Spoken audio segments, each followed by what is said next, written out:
தமிழ்நாட்டில் தேசிய ஜனநாயக கூட்டணி வெற்றி பெற்று ஆட்சி அமைத்தால் ஆட்சியில் பாஜக அங்கம் வகிக்கும் என்ற உள்துறை அமைச்சரின் பேச்சு அதிமுகவினரை அதிர்ச்சி அடைய வைத்துள்ளது.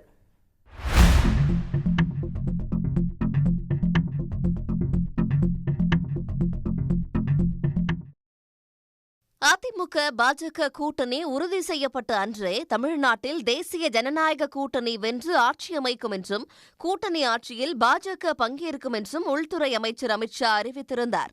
இதற்கு மேடையிலிருந்த எடப்பாடி பழனிசாமி எந்த மறுப்பும் கூறாத நிலையில் அதிமுகவினர் மத்தியில் கடும் எதிர்ப்பு எழுந்தது.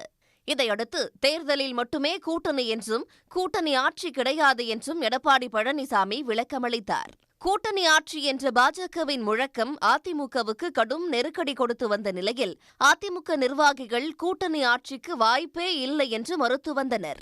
இந்நிலையில் 2026ஆம் ஆண்டு தமிழ்நாட்டில் அதிமுக பாஜக கூட்டணி வென்று ஆட்சி அமைத்தால் அதில் பாஜக நிச்சயம் அங்கம் வகிக்கும் என அமித்ஷா திட்டவட்டமாக கூறியிருப்பது பரபரப்பை ஏற்படுத்தியுள்ளது.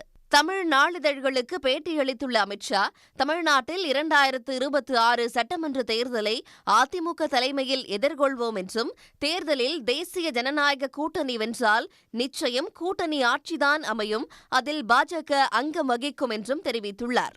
தேசிய ஜனநாயக கூட்டணியின் முதலமைச்சர் யார் என்ற கேள்விக்கு எடப்பாடி பழனிசாமியின் பெயரை தவிர்த்த அமித்ஷா, அதிமுகவை சேர்ந்த ஒருவரே முதலமைச்சர் வேட்பாளராக தேர்ந்தெடுக்கப்படுவார் என்றார்.